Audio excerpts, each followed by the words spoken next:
എപ്പിസോഡിന്റെ തുടക്കത്തിൽ നമ്മൾ കാണുന്നത് ഹ്യോന്റെ നാട്ടിലേക്ക് ഇപ്പോൾ വന്നിരിക്കുന്ന ആ അയൽ രാജ്യത്തെ ഒഫീഷ്യലിനെ കാണാനായി ഹ്യോന്റെ നാട്ടിലെ തന്നെ ഒരു ഒഫീഷ്യൽ ചെന്ന് കണ്ട് സംസാരിക്കുന്നതാണ്. ഒരു കുക്കിംഗ് കോമ്പറ്റീഷൻ ഹ്യോന്റെ ഷെഫായ ജിയെങ്ങിനും ഈ വന്നിരിക്കുന്ന ആളുടെ ആ 3 ഷെഫുമാർക്കും ഇടയിൽ പ്ലാൻ ചെയ്തിട്ടുണ്ടല്ലോ. എങ്ങനെങ്കിലും ആ കോമ്പറ്റീഷനിൽ ഇവർ ജയിച്ച് ജിയങ്ങ തോൽക്കുന്നത് പ്രകാരം ഹ്യോണിനെ അത് നെഗറ്റീവായി ബാധിക്കണം, ഹ്യോണിനെ അങ്ങനെ രാജാവിന്റെ പദവിയിൽ നിന്ന് ആ ഒരു കാര്യം പറഞ്ഞ് പുറത്താക്കിക്കണമെന്ന് ഹ്യോന്റെ കൂടെ നിൽക്കുന്ന രാജഭരണത്തിലെ ഹ്യോണിനെ സപ്പോർട്ട് ചെയ്യാനായിട്ടുള്ള മന്ത്രിമാർക്കും ഒക്കെ തന്നെ ഹ്യോണിനോടുള്ള വിദ്വേഷം കൊണ്ട് അങ്ങനെ ഒരു ആഗ്രഹമുണ്ട്. അതിലൊരാൾ വന്ന് ഇവർ ജയിച്ചെങ്കിലും ഹ്യോണിനെ പുറത്താക്കണം എന്ന രീതിയിൽ റിക്വസ്റ്റ് ചെയ്യുമ്പോൾ നിങ്ങളുടെ രാജാവുമായി നിങ്ങൾക്കുള്ളത് നിങ്ങളുടെ ഇന്റേണൽ ആയുള്ള പേഴ്സണൽ വിഷയങ്ങളാണ്, അതിലൊന്നും ഇടപെടാൻ എനിക്ക് താല്പര്യമില്ല. ഞാൻ ഇവിടെ വന്നത് എന്റെ രാജ്യത്തെ ചില കാര്യങ്ങൾ ഇവിടെ സംസാരിക്കാനും അതിന്റെ കാര്യങ്ങൾ തുടർന്ന് കൊണ്ടുപോകാനും ഒക്കെയാ. നിങ്ങളുടെ രാജാവിനെ അങ്ങനെ അധികാരത്തിൽ നിന്നും പുറത്താക്കണമെന്നൊന്നും എനിക്കൊരു ഉദ്ദേശമില്ല എന്നെല്ലാം അയാൾ പറയുമ്പോൾ അയാൾ ആക്ച്വലി മറ്റൊരു രാജാവിനെ റെപ്രസെന്റ് ചെയ്താണ് ഇങ്ങോട്ട് വന്നതെങ്കിലും ആ രാജാവ് അറിയാതെ ഇയാൾ കുറെ തിരുമറിയും കാര്യങ്ങളും നടത്തുന്നുണ്ട്. ഇങ്ങനെ മറ്റു രാജ്യങ്ങളിൽ നിന്ന് മേടിച്ചുകൊണ്ട് പോകുന്ന വിലപിടിപ്പുള്ള കാര്യങ്ങളൊക്കെ അതിനെപ്പറ്റിയുള്ള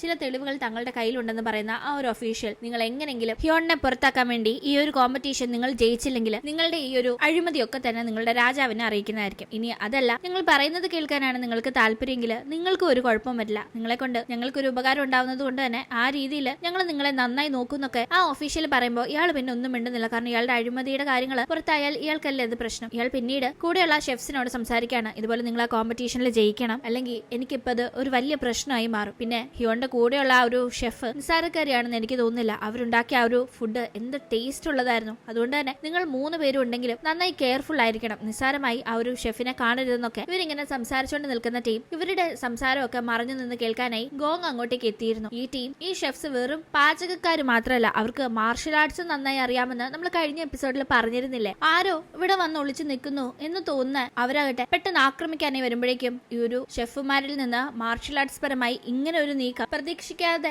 ഗോങ് ഒന്ന് പതർന്നുണ്ടെങ്കിലും വേഗം രക്ഷപ്പെട്ട് തിരിച്ച് ഹ്യോന്റെ അടുത്ത് തന്നെ എത്തുന്നുണ്ട്. ഇവിടെ ഇങ്ങനെ കാര്യങ്ങൾ നടക്കുമ്പോഴേക്കും ജേസനെയും ജേസന്റെ കൂടെ നിൽക്കുന്ന കുറച്ച് മന്ത്രിമാരെ നമ്മൾ കാണുമ്പോൾ അവർ മുന്നത്തെ കണക്ക് തന്നെ ഹ്യോണിനെ എങ്ങനെ രാജാവിന്റെ പദവിയിൽ നിന്ന് പുറത്താക്കാം എന്നത് ഡിസ്കസ് ചെയ്തുകൊണ്ടിരിക്കുകയാണ്. അയൽ രാജ്യത്ത് നിന്ന് വന്ന ആ ഒരു ഒഫീഷ്യലിന്റെ അഴിമതികളെ പറ്റിയുള്ള പേപ്പറുകൾ കുറച്ച് അയാളുടെ മുന്നിൽ കാണിച്ചിരുന്നല്ലോ. അയാൾ കാണിക്കാത്ത കുറച്ചുകൂടെ ഇവരുടെ കയ്യിലുണ്ടായിരുന്നു. ഇനിയും കാണും ഇവർ പറഞ്ഞ കണക്ക് അയാൾ ആ ഒരു മത്സരത്തിൽ ജയിക്കാതെ ഹ്യോൺ ജയിക്കുകയാണെങ്കിൽ അയാളുടെ ഈ ഒരു അഴിമതി ഒക്കെ തന്നെ വെളിപ്പെടുത്തി അയാൾക്ക് പണി കൊടുക്കണം എന്നതാണ് ഇവരുടെ പ്ലാൻ. എന്തായാലും അങ്ങനെ ഇവർ അതിനെപ്പറ്റി സംസാരിക്കുന്ന ഇതേ ടീം തന്നെ ജേസന്റെ കയ്യിൽ കുറച്ച് ഡോക്യുമെന്റ്സ് ഉള്ളത് നമുക്ക് കാണാം. അത് ഹ്യോന്റെ അമ്മയുടെ മരണവുമായി ബന്ധപ്പെട്ട ചില ഡോക്യുമെന്റ്സ് ഹ്യോന്റെ ഒരു സ്റ്റാഫ് കളക്ട് ചെയ്തിരുന്നല്ലോ. പക്ഷെ ആ സ്റ്റാഫിനെ പോലും അറ്റാക്ക് ചെയ്ത് ഹ്യോണിന് ആ ഒരു ഡോക്യുമെന്റ്സ് കിട്ടും മുന്നേ ജേസൺ അത് കൈക്കലാക്കിയതാണ്. ഇത് ഹ്യോന്റെ കയ്യിൽ കിട്ടാൻ പാടില്ല. ഇതൊക്കെ കിട്ടി സത്യങ്ങൾ മനസ്സിലാക്കിയ ഹ്യോൺ പിന്നെ അവന്റെ അമ്മയുടെ മരണവുമായി ബന്ധപ്പെട്ട് പ്രതികാരമെല്ലാം അവസാനിപ്പിച്ച് രാജ്യത്തിന്റെ കാര്യങ്ങളിൽ കൂടുതൽ ശ്രദ്ധ കേന്ദ്രീകരിച്ച അവൻ നല്ലൊരു രാജാവായി മാറും. ഇവിടെയുള്ള ജനങ്ങളൊക്കെ അവൻ അംഗീകരിച്ചു തുടങ്ങും. അത് ശരിയാവില്ല, അവനെ അങ്ങനെ ഇവിടെ വാഴിക്കരുത്, അവൻ നല്ലൊരു രാജാവല്ല എന്ന് വരുത്തി തീർത്ത് അവൻ ഇവിടെ നിന്ന് പുറത്താക്കി അധികാരം താൻ കൈയടക്കണം എന്നതൊക്കെയാണ് ജേസന്റെ ആവശ്യം. അങ്ങനെ പിന്നീട് നമ്മൾ ജിയെങ്ങിനെ കാണുമ്പോൾ അവൾ കിച്ചണിലെ കുക്കിങ്ങിലായിരുന്നു. അപ്പോഴേക്കും ഓൾറെഡി കളക്ട് ചെയ്ത് വെച്ചിട്ടുണ്ടായിരുന്ന കുറച്ച് മുളകും കാര്യങ്ങളും ഒക്കെ ഉണക്കിയെടുക്കാനായിട്ടുള്ള ഒരു പ്ലാനിങ്ങിലായിരുന്നു ജിയങ്. മുളകിന്റെ ആ ഒരു ഞെട്ടൊക്കെ മാറ്റി അതിന്റെ സീഡൊക്കെ സെപ്പറേറ്റ് ചെയ്ത് അവളിങ്ങനെ കിച്ചണിൽ വർക്ക് ചെയ്തോണ്ടിരിക്കുമ്പോൾ ഇതൊക്കെ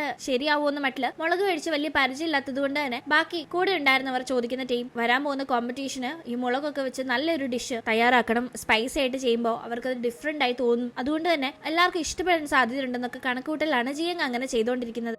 ആ ടീം സ്റ്റാഫ് എത്തി ഹ്യോൺ ജിയെങ്ങിനെ വിളിക്കുന്നു എന്ന് അറിയിക്കുന്നു. തുടർന്ന് ഹ്യോണിനെ കാണാൻ പോകുമ്പോൾ തന്റെ കൂടെ പുറത്തേക്ക് വരാനായി ഹ്യോൺ ജിയെങ്ങിനെ ക്ഷണിക്കാണ്. മാർക്കറ്റിലേക്ക് പോയി അവൾക്ക് വേണ്ട ഇൻഗ്രീഡിയൻസ് നേരിട്ട് വാങ്ങി കൊടുക്കാമെന്നാണ് അവൻ പറയുന്നത്. അത് കേൾക്കുമ്പോൾ അവൾ വളരെ എക്സൈറ്റഡ് ആവുന്നുണ്ട്. പക്ഷെ ആ ടീമാണ് ഈ ഡ്രസ്സ് റോയൽ കിച്ചണിൽ നീ കുക്ക് ചെയ്യുമ്പോൾ മാത്രം ഇടാനുള്ളത്, പുറത്തു പോകുമ്പോൾ വേറെ ഡ്രസ്സ് ഇട്ട് റെഡിയായി വരാൻ പറയുമ്പോൾ എന്റെ കയ്യിൽ വേറെ ഡ്രസ്സൊന്നും ഇല്ലാന്ന് അവൾ പറയുന്ന ടീം ഹ്യോൺ തന്നെ അവൾക്ക് വേണ്ടി ഡ്രസ്സൊക്കെ അറേഞ്ച് ചെയ്യുന്നു. അവൾ ഏതൊക്കെ ഡ്രസ്സ് ഇട്ടാലും അതൊക്കെ അവൻ നോക്കി അതിൽ അവൻ ഇഷ്ടപ്പെട്ട ഡ്രസ്സാണ് സെലക്ട് ചെയ്ത് ഇടിക്കുന്നത്. അങ്ങനെ റെഡിയായി അവർ പുറത്തേക്ക് പോകുമ്പോൾ മാർക്കറ്റ്, അതും ഈ പുരാതന മാർക്കറ്റ് അവൾ ആദ്യമായിട്ടാണ് ഇങ്ങനെ കാണുന്നത്. അതുകൊണ്ട് തന്നെ വളരെ എക്സൈറ്റഡ് ആവുന്നുണ്ട്. കൊച്ചുകുട്ടികൾ കളിപ്പാട്ടം കിട്ടുമ്പോൾ കാണിക്കുന്ന ആ ഒരു എക്സൈറ്റ്മെന്റ് ആണ് കുക്കിംഗ് റിലേറ്റഡ് ആയ പല കാര്യങ്ങളും അവിടെ കാണുമ്പോൾ അവൾ കാണിക്കുന്നത്. അതൊക്കെ കണ്ട് ഹ്യോണും വളരെ ഹാപ്പി ആവുന്നു. അങ്ങനെ വേണ്ട ഇൻഗ്രീഡിയൻസ് ഒക്കെ വാങ്ങി ജിയങ് അങ്ങനെ നടക്കുമ്പോൾ അവൾക്ക് അവിടെ ഒരു കീ ചെയിൻ വല്ലാതെ ഇഷ്ടപ്പെടുന്നുണ്ട്. പക്ഷെ അതിന്റെ വില തിരക്കുമ്പോൾ അത് കൂടുതലായി തോന്നുന്ന അവൾ അങ്ങനെ വാങ്ങുന്നില്ല. അവൾ അത് അവിടെ വെച്ചിട്ട് പോകുന്നത് ഹ്യോൺ നോട്ടീസ് ചെയ്യുന്നുണ്ട്. എന്തായാലും അവിടെ നിന്ന് ആവശ്യത്തിന് വേണ്ട മുളകും മറ്റു കാര്യങ്ങളും വാങ്ങുന്ന ജിയങ് അത് അവിടെ പൊടിപ്പിക്കാനായിട്ടുള്ള ഒരു സെറ്റപ്പ് നോക്കാണ്. ആ നാട്ടിലെ ആളുകൾക്കൊന്നും ഈ മുളകൊന്നും പൊടിച്ചു കഴിച്ച് വലിയ പരിചയമൊന്നുമില്ല. അവൾ അതിനായിട്ടുള്ള കാര്യങ്ങൾ മനസ്സിൽ പ്ലാൻ ചെയ്ത് നിൽക്കുന്ന ടീം തന്നെ ഹ്യോൺ ആകട്ടെ ഇപ്പൊ വരാന്നും പറഞ്ഞൊന്ന് മാറിപ്പോകുന്നുണ്ട്. അവൾ മുന്നേ നോക്കി വെച്ച ആ ഒരു കീ ചെയിൻ അവൾക്കായി വാങ്ങണമെന്ന ഉദ്ദേശത്തില്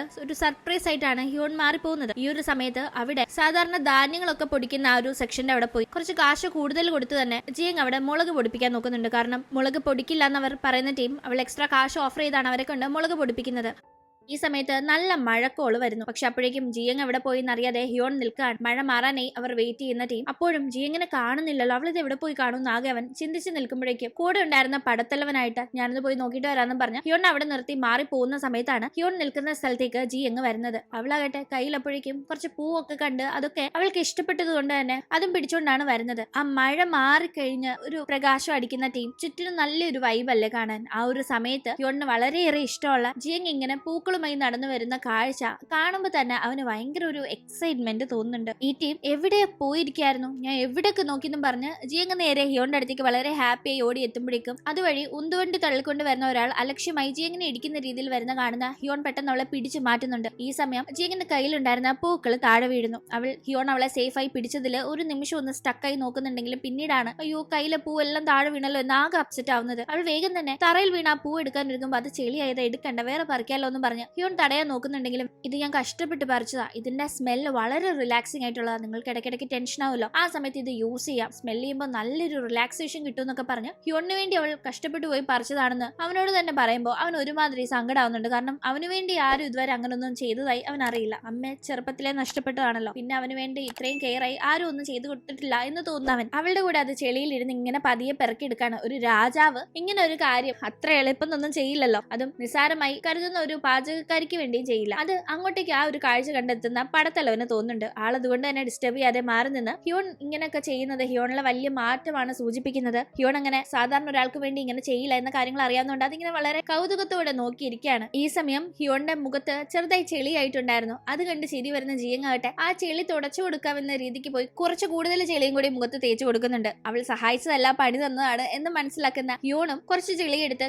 നൈസായി ജിയങ്ങിന്റെ കവിളിലും തേച്ചു കൊടുക്കുന്നു. അങ്ങനെ ഇവരിവിടെ രസകരമായി ടൈം സ്പെൻഡ് ചെയ്യുന്നുണ്ട്. അപ്പോഴേക്കും കിച്ചണിൽ ഒരു സംഭവം നടന്നു. മുന്നേ മുളകൊക്കെ ഉണക്കാനായി ജിയങ് വെച്ച് പോയിട്ടുണ്ടായിരുന്നല്ലോ, ആ മുളകൊക്കെ മഴക്കാറ് വരുന്ന കണ്ട് ഗിൽഗു ഒക്കെ എടുത്ത് മാറ്റുന്ന ടീമാണ് അയൽ രാജ്യത്തെ ഷെഫുമാരിൽ ഒരാൾ അങ്ങോട്ടേക്ക് എത്തുന്നത്. ഈ മുളകൊന്നും ഇങ്ങനെ ഉണക്കിയൊന്നും കണ്ടവർക്ക് ഒരു പരിചയമില്ല. അതുകൊണ്ട് തന്നെ ഇതെന്ന് അറിയാതെ എടുത്തൊന്ന് കടിച്ചു നോക്കുമ്പോൾ നല്ല എരിവ്, ഇതൊക്കെ നിങ്ങൾ കുക്കിങ്ങിന് ഉപയോഗിക്കുമെന്ന് കളിയാക്കുന്നതിനോടൊപ്പം തന്നെ ജിയങ് അവിടെ പല ഷേപ്പിൽ ഒനിയൻസ് കട്ട് ചെയ്ത് വെച്ചിട്ടുണ്ടായിരുന്നു. നമ്മൾ ഈ സവോള കട്ട് ചെയ്യുന്നത് പല സൈസിൽ കട്ട് ചെയ്യാം, പല രീതിയിൽ കട്ട് ചെയ്യാം അല്ലെ. ഓരോ സൈസും ഷേപ്പും മാറുന്നതിനനുസരിച്ച് നമ്മൾ ആ ഒനിയൻ കുക്ക് ചെയ്യുമ്പോൾ അതിലെ ടേസ്റ്റിലും വ്യത്യാസം വരുമെന്ന് കേട്ടിട്ടുണ്ട്. അപ്പൊ അതേ കണക്കാണ് ഇവിടെ കാര്യങ്ങൾ. അവർക്കൊക്കെ പണ്ട് ഒരേ ഒരു ഷേപ്പിൽ മാത്രം കട്ട് ചെയ്തേ പരിചയമുള്ളൂ. ഇപ്പൊ വേറെ പല രീതിയിലും നമ്മുടെ 5 സ്റ്റാർ ഷെഫായ ജിയങ് കട്ട് ചെയ്ത് വെച്ചിരിക്കുന്നത് കണ്ട് ഇത് എന്തിനു കൊള്ളാന്നൊക്കെ പറഞ്ഞ് ആ ഷെഫ് സംസാരിക്കുമ്പോൾ ഇവിടുത്തെ ഷെഫുമാര് അതിനെ അങ്ങ് സമ്മതിച്ചു കൊടുക്കുന്നില്ല. എന്താ ഒന്ന് ഏറ്റുമുട്ടുന്നോന്ന് ചോദിച്ചാൽ അങ്ങനെ ഇവിടെ ആര് നന്നായി വെജിറ്റബിൾസ് കട്ട് ചെയ്യുമെന്ന രീതിക്ക് ഒരു ചലഞ്ചിനുള്ള എല്ലാവിധ ഒരുക്കങ്ങളും നടക്കുന്നുണ്ട്. അങ്ങനെ പിന്നീട് നമ്മൾ കാണുന്നത്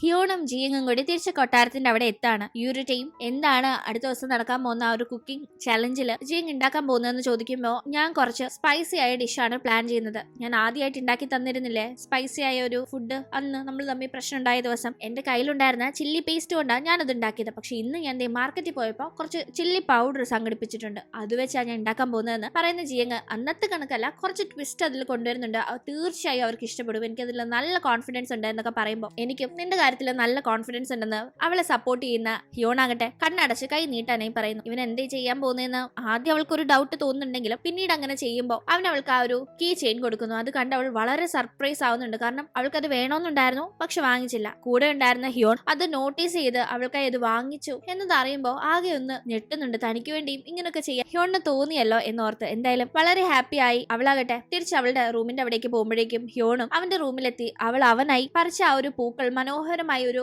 വാസിലിട്ട് വെക്കുന്നുണ്ടായിരുന്നു. അങ്ങനെ ജിയങ് പിന്നീട് കിച്ചണിന്റെ അവിടേക്ക് പോകുമ്പോഴേക്കും മറ്റേ ആ ഒരു ഷെഫിനെ അവിടെ അറിയാതെ കൂട്ടിമുട്ടുന്നുണ്ട്. അവർ വലിയ ചാട കാണിച്ച് അവിടെ നിന്ന് പോകുമ്പോൾ അല്ല ഇവരെന്തിപ്പോ നമ്മുടെ കിച്ചൺ അവിടെ നിന്ന് പോകുന്നതെന്ന് ഡൗട്ടായി ജിയങ് വേഗം വല്ല പ്രശ്നം ഉണ്ടായോ എന്നറിയാനായി വേഗം കിച്ചണിന്റെ അവിടേക്ക് പോകുമ്പോഴേക്കും അവിടെ കുറെ സ്പ്രിംഗ് ഒണിയനും മറ്റും കണ്ടും തുണ്ടം വെട്ടിയിട്ടേക്കുന്ന കാഴ്ച കണ്ട് എന്താ നടന്നതെന്ന് ഗിൽഗുവിനോട് തിരക്കുമ്പോഴാണ് ആ ഷെഫിനും ഇവിടുത്തെ ബാക്കി ഷെഫുമാർക്കും ഇടയിൽ ആരാണ് നന്നായി ഇതൊക്കെ കട്ട് ചെയ്യുന്നത് എന്ന രീതിയിൽ ഒരു മത്സരം നടന്നു എന്ന കാര്യം ജിയങ് അറിയുന്നത്. ആ മത്സരത്തിൽ മറ്റു ഷെഫാണ് ജയിച്ചത്. ഇവിടെയുള്ളവർ നന്നായി കട്ട് ചെയ്യാത്തത് കൊണ്ട് തന്നെ അവർ ആകെ സങ്കടത്തിലാണ്, നിരാശയിലാണെന്ന കാര്യം പറയുമ്പോൾ വലിയ സ്പീഡിൽ കട്ട് ചെയ്തു എന്നോർത്ത് ആരും നല്ല ഷെഫാവില്ല. അത് വെച്ച് നന്നായി കുക്ക് ചെയ്യാൻ അറിയണം, കഴിക്കുന്നവരുടെ മനസ്സും വയറും നിറയണം, അതാണ് നല്ലൊരു ഷെഫിന് കഴിയുക. അതുകൊണ്ട് ഇതുപോലെ നന്നായി കട്ട് ചെയ്തില്ല എന്നോർത്ത് ആരും സങ്കടപ്പെടേണ്ട കാര്യമൊന്നുമില്ല, ഇതൊക്കെ നിസ്സാരമല്ലേ എന്നൊക്കെ പറഞ്ഞ് അവരെ മോട്ടിവേറ്റ് ചെയ്യുന്ന ജിയങ് ആകട്ടെ എന്തായാലും നാളത്തെ കോമ്പറ്റീഷനിൽ നമ്മൾ അവരെ തോൽപ്പിക്കും, അതിൽ ഒരു ഡൗട്ടും വേണ്ടെന്നും അവർക്ക് വാക്ക് കൊടുക്കുന്നു. അങ്ങനെ പിന്നീട് ആ ലേഡി ഷെഫ് അവരുടെ ആളുകളുടെ അടുത്ത് ചെന്ന് ആ കിച്ചണിലുള്ള ആളുകളൊക്കെ വെറും വേസ്റ്റാ, നന്നായി ഒന്നും അവർ കുക്ക് ചെയ്യില്ല എന്നൊക്കെ പറയുമ്പോൾ